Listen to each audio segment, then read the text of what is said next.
Hey you guys, this is Orsi and this is going to be a first impression of the deck, the Citadel, which is this is the outside of the box, which I actually was very sure that this was a Liminal 11 design, but it's a Sterling Ethos publication, so I guess, I don't know what happened with the box design, I couldn't check it. I talked about it in my collection video, but I didn't check it, sorry. But if anybody knows why this is the same design, I mean, if they were just able to get it without any problem, I don't know how that works. I like these type of boxes because it makes it easy to store certain things, and it's absolutely beautiful. I don't know how, there's not a lot of light today, so I don't know how much you can see from the beautiful copper, what is it called? Inlay? Not inlay. Whatever it's called. But it's beautiful and I absolutely love it. And then this is the inside, which is also, you know, like this is really like sturdy. It's very well done. And this was originally, if I remember correctly, when I checked the guidebook, and it was the Citadel Oracle, and I think the first indie edition. It wasn't, I don't know if it was a Kickstarter or just straight away an indie release, I can't remember now, but there was I remember there was a smaller hexagon sized version of this deck, which I really was very interested in getting, but I didn't want the whole package, so in the end I didn't get that one, because I think Liminal 11 sold that as a package or something. There was, I know that there was a limited edition first release or something. So I was very happy when I saw that this was out, even though I didn't pick it up immediately, because I was like, do I need another Oracle deck? I don't really use Oracle decks. But then you know, this deck keeps showing up in collection videos, in readings, and I was like, okay, why am I not getting it? This is a storytelling deck. Why am I not getting it? So I got it, and I was like, oh, it's really pretty, and I did the flip through. I filmed the flip through like weeks ago, and then I started using it in. I think I used it in weekly readings, but there was a few times when I actually already used the deck. That's when I discovered that this deck uses reversals, but when I checked the guidebook, that's where I was like, oh, of course this deck is coming into my collection now, because I didn't know that, but this deck is strongly tied to D&D and tabletop games, and I talked about it this in other videos, so you might know this, but you know, D&D and those role-playing games were not a huge thing in Hungary when I was growing up. I don't know if anybody had access to anything like that, because you know, we were in Eastern Europe, growing up in the late I mean in the 80s, because I was born in 82, so I was growing up in the 90s, early 90s, when I was like a teenager and stuff.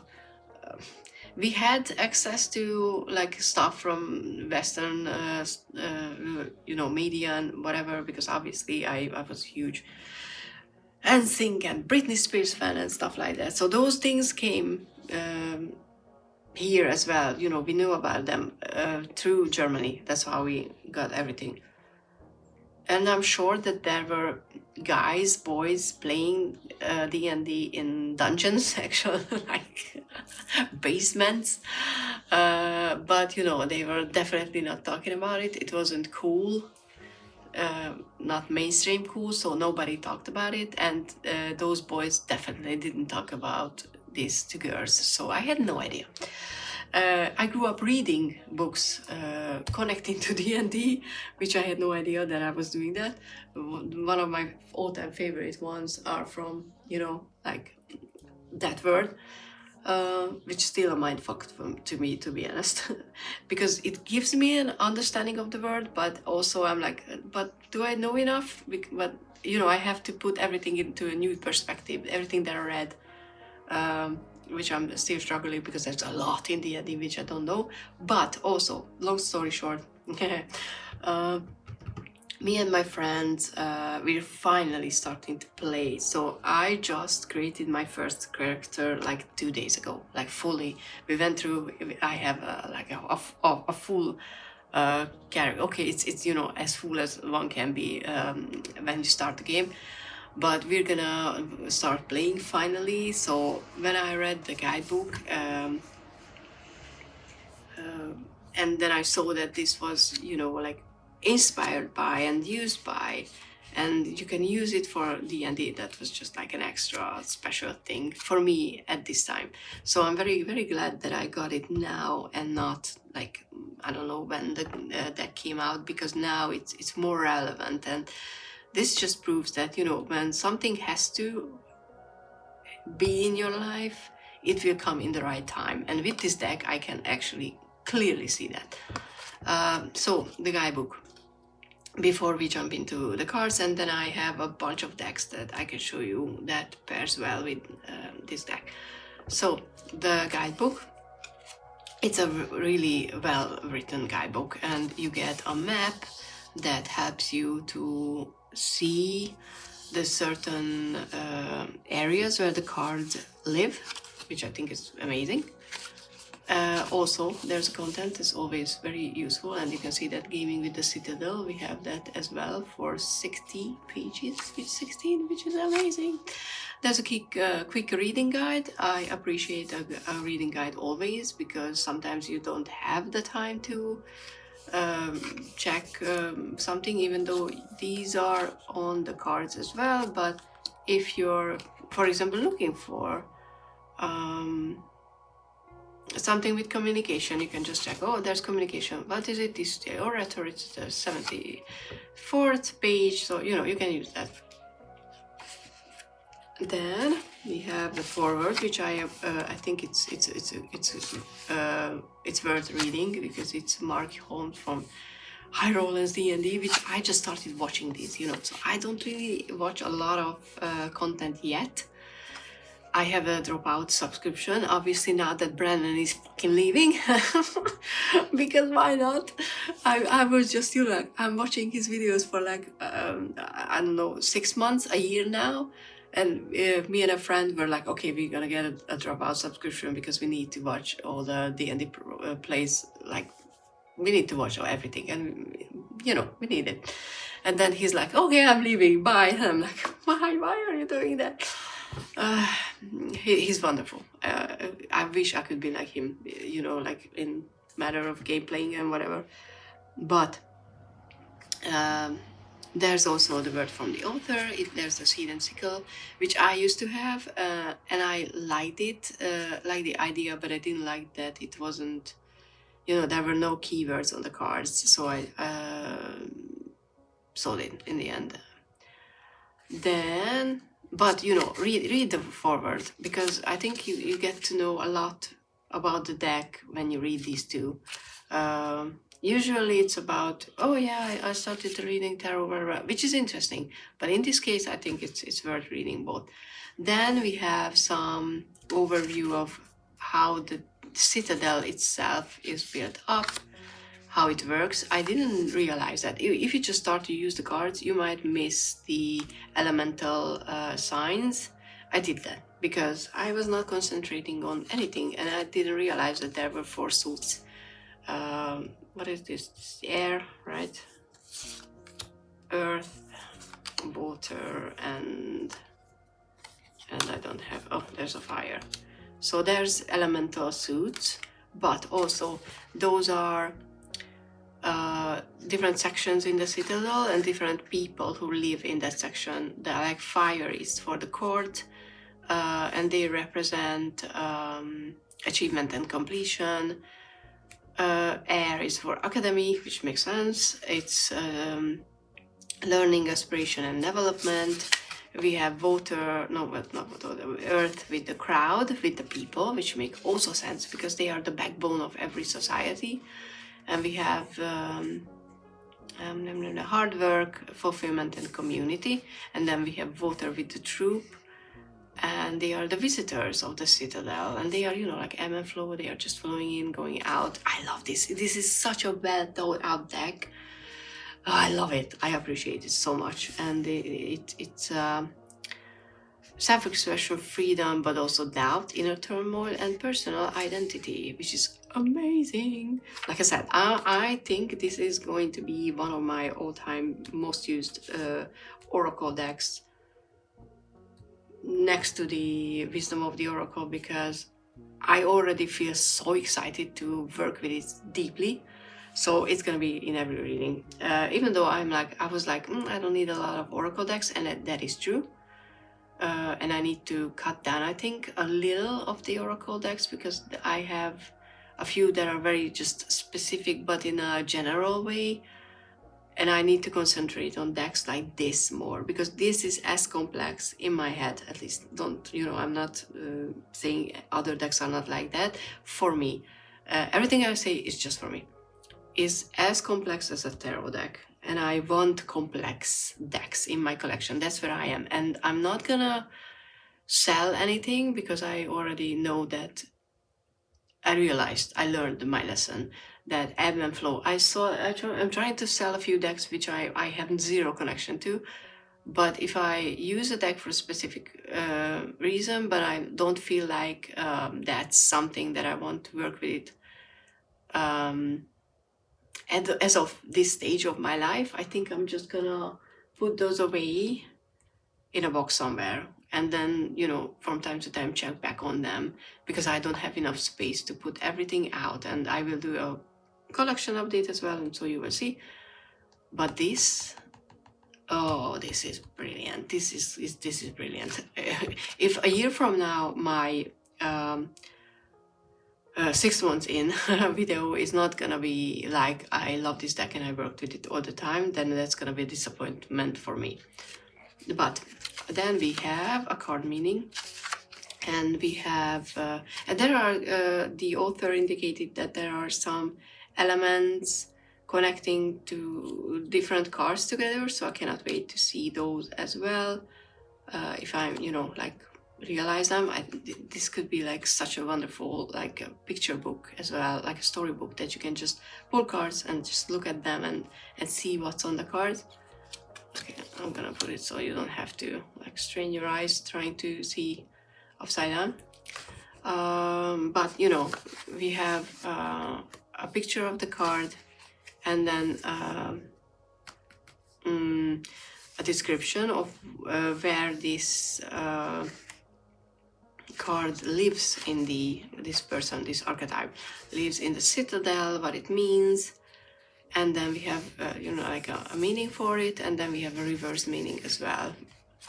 And we have that for each card, obviously. Then, which is the last one? I love the witch card, it looks so beautiful. And then we have the gaming with the Citadel. Of course, I'm not gonna start incorporating decks into gameplay, because, like I said, I'm just starting, so I have to get my bearings first. But I can see it along, you know, down the road, if I found a Hungarian Facebook community where people are always looking for players, mostly for, I mean, there is a lot of, you know, looking for DMs, but there are a lot of people who are offering places that, you know, they want to play and looking for other players, which is nice as well. But I definitely want to venture into the DM realm as well, because inherently I like to think about myself as a storyteller, and this would just be another way of living that aspect of me, which probably is the biggest one, which I'm neglecting. But anyway, you don't need to know that. So there's how to build. You can use the deck to build a location, and there's an example for it, an encounter, a character. So and then you can use it for in-game fortune telling, which I think it's amazing. So, and then after this, you have the spreads even. I like that, you know, everything is shaped in a triangle, because this is the element or the what was it? Oh my god, I'm blanking on the word. Okay, so suits. That was what was really hard to find. I don't know why. But anyway, so the suits are, you know, like the court, and then you have the 3 card reading for the course, for the academy, for the crowd, and for the troop. I love the callings, doubts, and the actions. So I'm definitely gonna do readings using these spreads. The Citadel seems very interesting, you know, like combining all the 4. I like complex big readings and I really think that the sword and the shield, which are in the book separately as well, how they look together, I think that's really interesting. So and then you get some ideas how to complement the tarot. But this guidebook, I wish it would be like this big, this wide, and this amazing, even though it's a very condensed and small one, and it's well packed, and it's gonna be, you know, like amazing to use. So I'm not complaining. I will show you a card when we get there. So I usually do a favorites and the cards that I don't really like that much. There's also, you know, there's a flip through, so if you want to see the cards, just check that one out. But in this one, honestly, there were too many. That I really liked. For example, look at this. I just love the style. I like the art style. I like the copper foiling. That's one of my favorite colors. I like it a lot more than gold. So honestly, I can't pick favorites, because I would pretty much pick, if not all the cards, then 80% of the cards, and then what's the point? Oh, the king. And the queen. So there are no favorites, and likewise, I went through the cards and I didn't see anything that I didn't like. I might not really understand immediately, for example, with the captain, like why the captain is illustrated this way, but that's because I haven't read the guidebook fully through, and I haven't seen what the description says. So I'm not going like, oh, I don't like the scissor here, it looks like a bird. No, there's nothing like that. I love everything about, like, the muse. The miser is very interesting. It looks like an alien abduction. I really like the hound. This was I read this card was in readings that I did, and it was just amazing. It works really well with the suits. Now I know why, because, you know, it's suits and it has to be the swords, right? It's fire. Oh, I was thinking because of the sword that it would be air, but no. Okay, but you know, like I said, I can't show you a card that I like or dislike, because I like the whole deck and I do not dislike any card at this moment. First impression. Maybe if I work with it, it's gonna change. I don't know, we will see. But now the exciting part, let's see some pairings. Okay, so obviously, because we have such a deck as the Dungeons and Dragons, which I trimmed, so it's not the full version of the cards. So keep in mind that yours might look different, but... And I will, you know, zoom in so you can see better. How do you not pair a D&D deck with a D&D related oracle? Why is the sun upside down? It shouldn't be. This can be reversed, this cannot. So sun, sailor, new influence with wanderlust,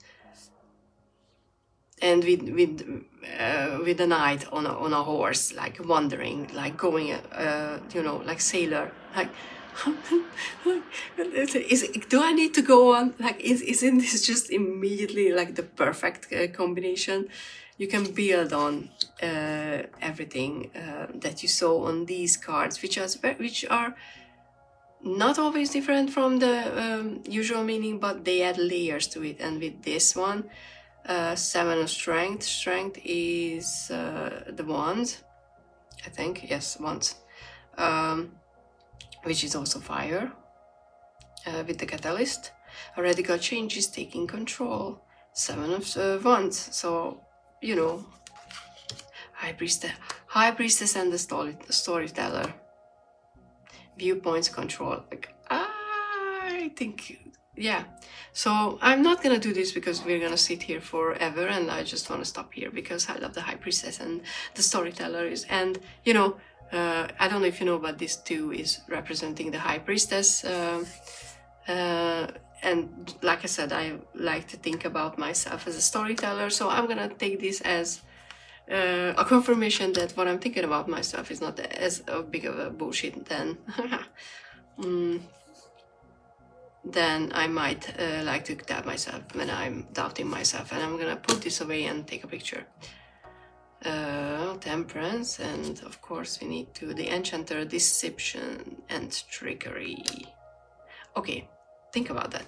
But like I said, Dungeons and Dragons is a perfect deck to work with it, because obviously we have another word that I like to venture into, and that is the World of Warcraft. I like the illustration of the deck, and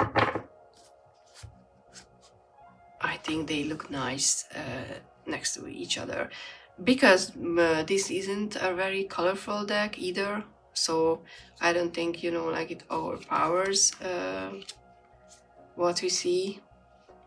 And okay, 6 of Swords with the scholar, investigation and research reversed. So you know, you cannot move forward and see clearly just going, oh, I mean, look at this, this is such a beautiful card. I'm not gonna stop. I'm just saying, if it's annoying to you, I apologize. This deck excites me like a lot more than I expected. So you know, you cannot move forward if you don't see clearly.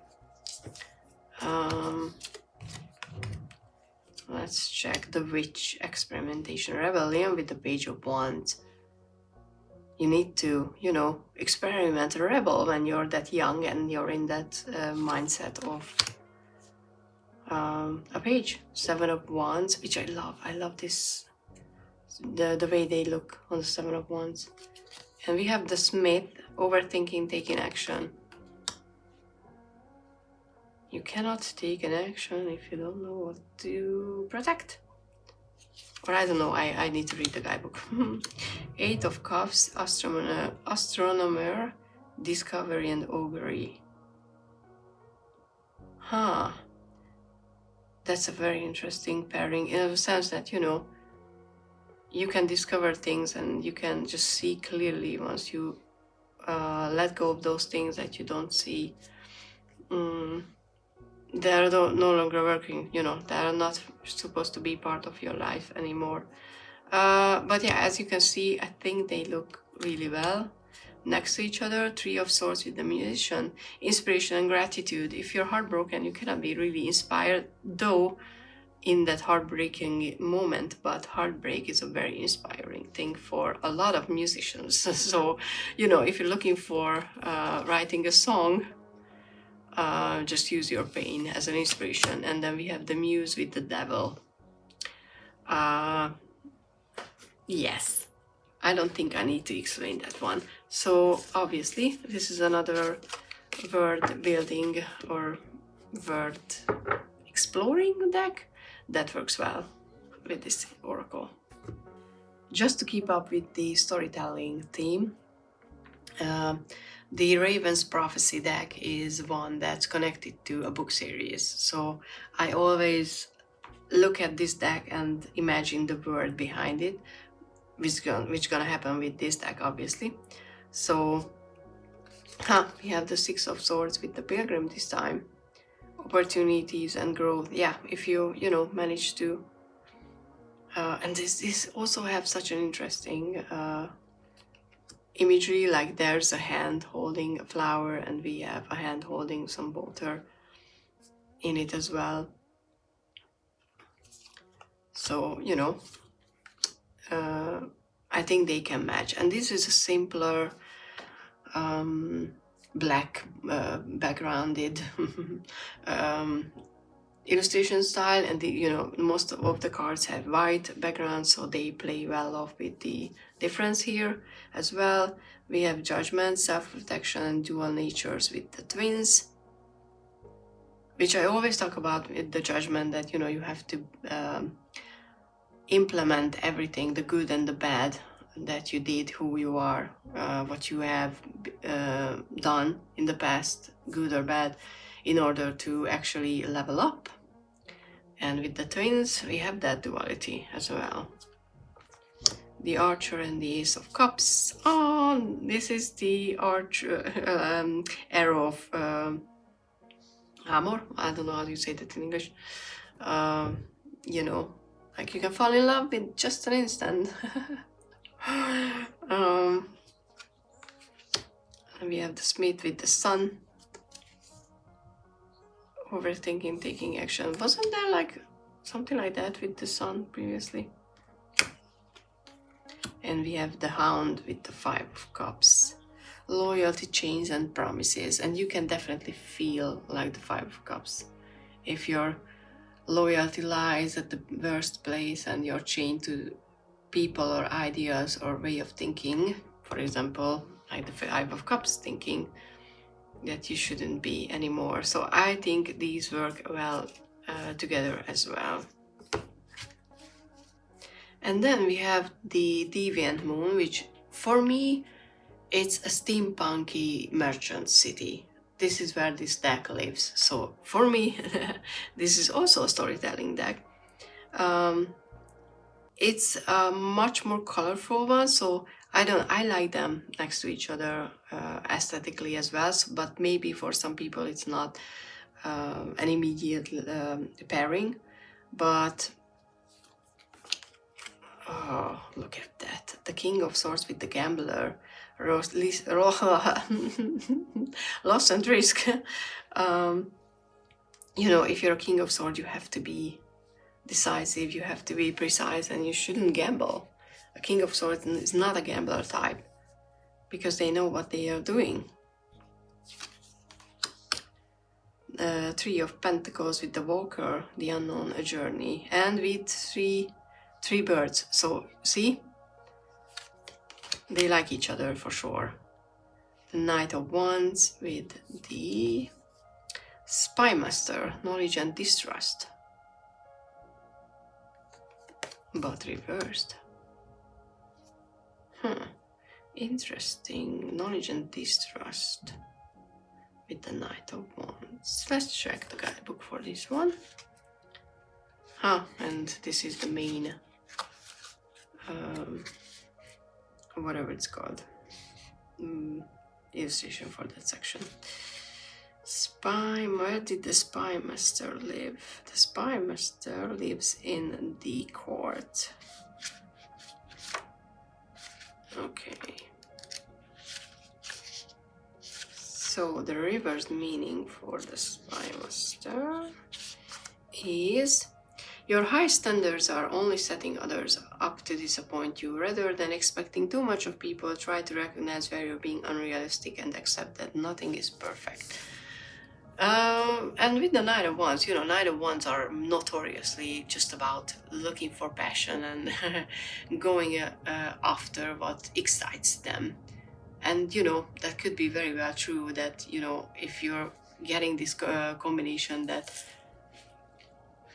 maybe don't just look at what first excites you in a person, but give them time so that they can show who they are really. The Guide, inheritance correction with the Eight of Cups. We can correct things if we walk away. And, you know, inheritance could be not just as a physical thing, but some way of thinking that we inherited from other people. So you can see, I think it works well, meaning-wise and illustration-wise as well. This next one is something that I already worked with, and I'm not kidding. I just wanted to, you know, like, I put one card from here and some from here so that, you know, it looks more balanced, and we have the word and the cartographer with maps, like they like each other, because the Tempest is pretty much an ocean deck, a piratey ocean deck, and you know, the Citadel is surrounded by water. If you look at the image, this is where the Tempest lives, this is where the Citadel is. So I think they just meant to be together. I use them together already, and they work really well together. It's clear reading, easy to read, so you know, it's really cool. And what else do you need? Six of Wands and the Aspirant, Ambition, Diligence, and Setbacks. With the Six of Wands, which usually is victory, we can expect some setbacks as well. With the Empress, we have the Assassin. Okay, who would like to kill the Queen? Ruthlessness and Conviction, which could be a shadow side of the Empress. And then we have Temperance with the Captain. Who's the captain of the ship? Okay, I'm assuming this is not that kind of a captain, but a captain of the guard or something. But still, we have the Moon and the Fate. Not seeing clearly. You need to accept help and, you know, guidance, because we are not seeing clearly at this moment. With the Air and the Knight of Cups. Unseen potential hesitation. Could be. Because the Knight of Cups is something that this knight is usually someone you don't really trust. But maybe it's about yourself. You don't trust yourself because you think you cannot commit to anything. So, like you can see, I think they work well together, both aesthetically and as meaning-wise. And this is Harry Potter's father, like James Potter as a King of Swords. I don't know why. But that's my always and first, that was my first thing that I thought about, and I cannot unsee it. The next deck is a little different. If I can get it out of the box. This is the Majestic Earth, and I was thinking that they could pair well because of how expensive the how to say that, the glimpse into nature in this deck is, because I kind of feel like with this one we're getting like, it works like a pathway deck pretty much, that I'm pulling something from this oracle to step into this tarot card. So for example, we have the Adventurer, Responsibility and Expectations reversed, and then we have the Creature of Water. Oh, I forgot. It's been a while that I read with this deck what the creatures are. If it's an Queen? Maybe the Queen. Yes. Oh, okay, I remember. The creature is the Queen. So the Queen of Cups with the responsibility and expectation. Sometimes, you know, you don't want to be responsible and you don't want other people to expect anything from you, because you just want to go on an adventure. And like I said, they might not go that well aesthetically, but I think if we can expand the meaning into this card, I think they will work well. But you know, I will test it more so than just as the first impression of this pairing as well. We have the Runaway, Secrets Running from Problems, with the Four of Waters, with the Four of Cups, which is stationary and dispassionate, saturated and languor. I don't know what languor means, but you know, with the Four of Cups, sometimes it kind of feels like, you know, everything is just like meh, and it would be so nice to just flip the table and just, you know, start somewhere anew. At least sometimes I get that feeling with the card. So yeah, the Aurora, it's the Star with the Queen, Determination and Sacrifice. And you can use the elemental symbols to see if they are checking, that you can build connection with there, or just like what do you have to sacrifice in order to reach the star, to be a star, to be hope. Because sometimes, you know, if you're a queen, you have to sacrifice your personal wants and needs in order to show hope for other people. So it can work in a much more subdued, not exciting, wow, we're adventuring kind of way. I kind of feel like this pairing, it works well with deep, hard questions that you are not ready to face easily. But, you know, we will see. The next one is the Spacious Tarot.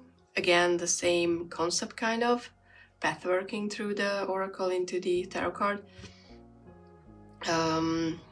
It's a simpler illustration. I mean, more minimalistic, because I don't want anybody to think when I say simpler that I mean it's not as good. It's never that. So we also again have a Queen of Wands with the painter. Queen of Wands can be a very creative queen. So with the painter, productivity and creation, this could be meaningful. Oh, one of my favorite Two of Pentacles with the pathless, difficult decisions, lack of direction.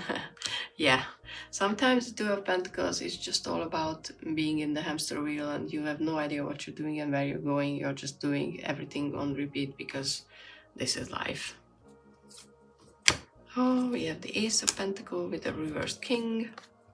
Control, reversal of fortune. You have to let go of control in order to actually see this opportunity and be able to use it. The Child of Cups, which is the Page, with another alien abduction, the forgotten, missed opportunities, fear of failure.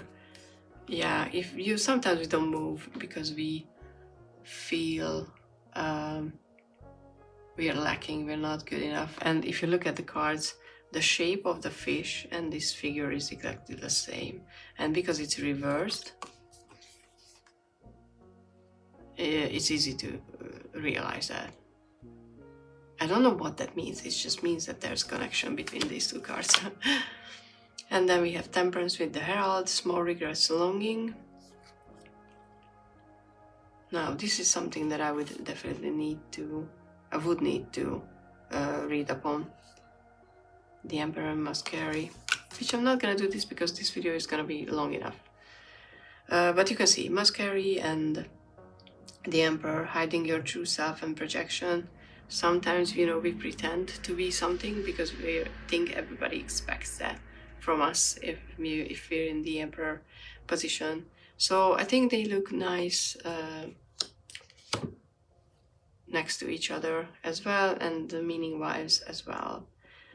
The Shepherd, celebration, family, Child of Pentacles, taking care of the child. Okay.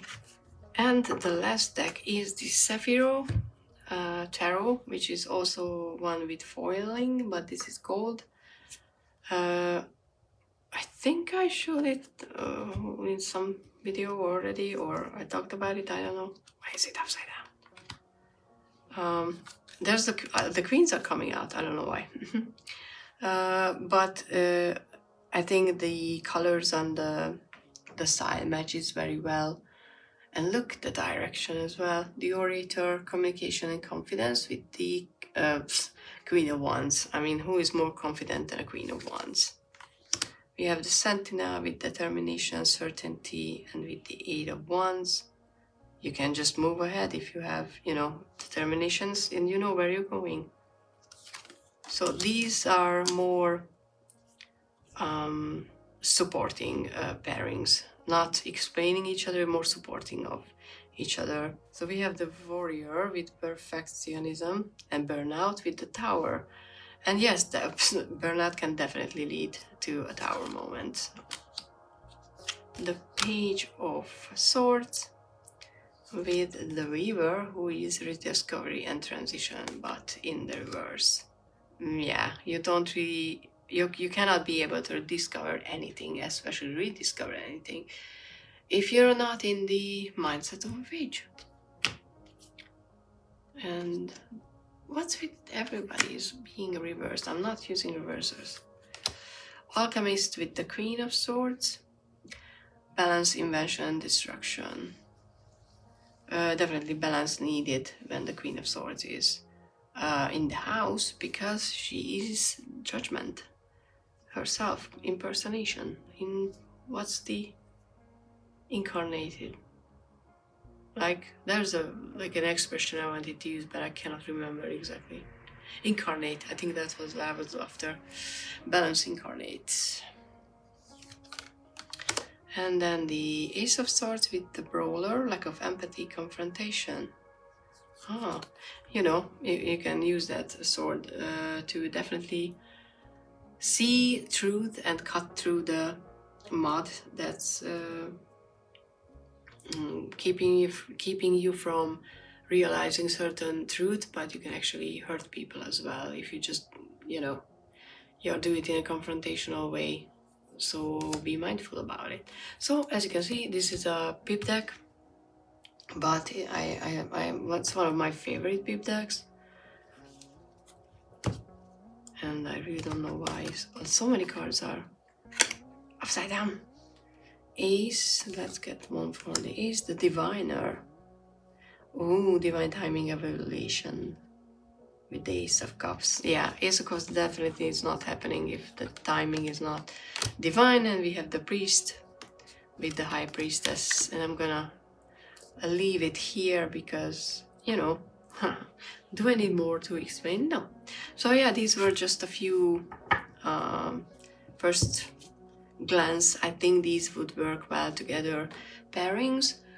And like I said, this was just my first impression, but I have high expectations for sure. So hopefully after a few months or a year or so, I will be able to post something useful, and and by that I mean that I had the chance to work with this deck a lot. If it happens sooner, if, you know, I spend a few months just with this deck and I use it a lot and I get to know everything and I see it in different readings, then I will post that a video sooner, but we will see. I don't make promises like that anymore. But anyway, hopefully this was useful, and see you in the next one. Bye!